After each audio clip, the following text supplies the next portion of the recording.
Salut à toutes et à tous et bienvenue dans la vidéo d'aujourd'hui. Aujourd'hui, nous allons découvrir le top 3 des meilleurs logiciels de prise de contrôle de PC à distance.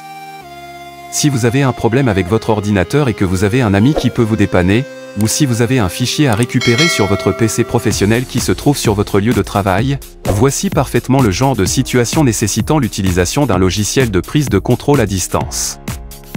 Comment fonctionne un logiciel de prise de contrôle à distance ? À titre d'indication, ce que vous voyez sur l'écran ne s'agit pas de ce PC, mais il s'agit d'un autre PC que je commande à distance.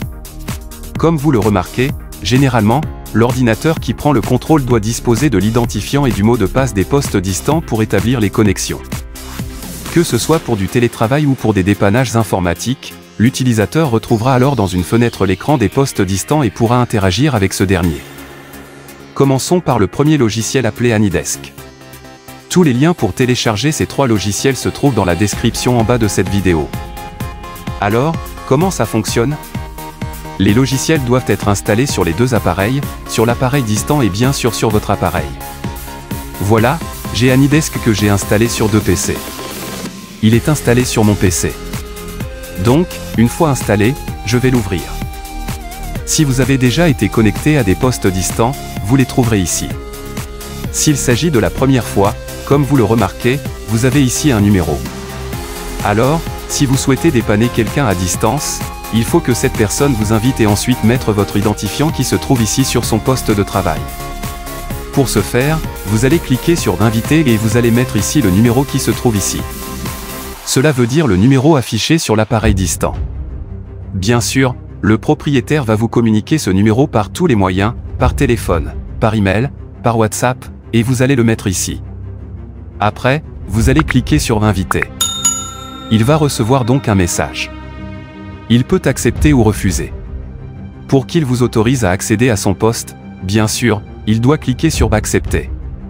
Voilà, moi je vais cliquer. Ici, procédure de connexion en cours. Voilà, il y a un message sur l'appareil à distance où il y a Accepter, Refuser. Je vais bien cliquer sur Accepter.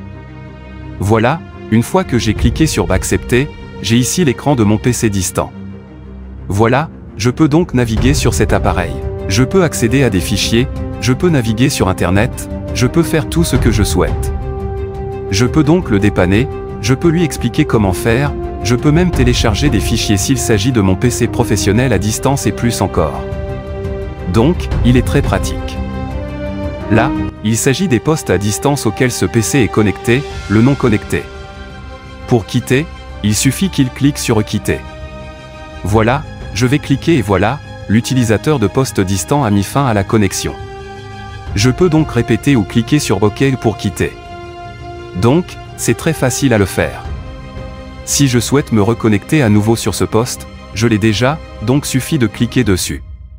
Si je souhaite inviter un nouveau poste, je clique sur Inviter et après je fais entrer le code bien sûr des postes distants. Ça, c'est mon code. Si quelqu'un d'autre va m'inviter, je vais lui donner ce code et après je clique sur Accepter. Ainsi, il va pouvoir se connecter à distance à mon appareil. Alors, le deuxième logiciel, c'est TeamViewer. Donc, c'est un autre logiciel, mais pour ce logiciel, pour l'utiliser, vous devez créer un compte. Bien sûr, il suffit de laisser un mot de passe et une adresse mail et voilà, vous avez ici votre identifiant. Pour rejoindre une session, si vous êtes invité, vous allez cliquer sur Rejoindre une session. Si vous allez créer une session pour inviter quelqu'un d'autre, vous allez cliquer sur Créer une session. Là, voilà, ce lien, vous allez le partager avec le poste distant. Vous pouvez le lui envoyer par email, par d'autres moyens WhatsApp, etc. Après, cliquez sur Enregistrer et la connexion se fera. Le troisième et dernier logiciel, c'est TrustDesk. Voilà, c'est très simple celui-là. Vous avez ici votre identifiant. Vous allez entrer ici l'identifiant de l'appareil distant à contrôler. Donc, le propriétaire va vous communiquer son identifiant et vous avez ici même votre mot de passe. Une fois fait, cliquez tout simplement sur Se connecter. Vous pouvez même transférer des fichiers. Tous ces logiciels, vous pouvez les utiliser gratuitement pour une utilisation bien sûr personnelle et non pas pour les utilisations professionnelles. Sinon, dans ce cas, il faut les acheter. Fin de cette vidéo, j'espère qu'elle vous aura plu. Si c'est le cas, N'oubliez pas de la liker et de la partager avec vos amis sur les réseaux sociaux. Et si vous êtes pour la première fois sur ma chaîne, n'oubliez pas de vous abonner et aussi d'activer la cloche pour ne pas noter mes prochaines vidéos. À la prochaine fois.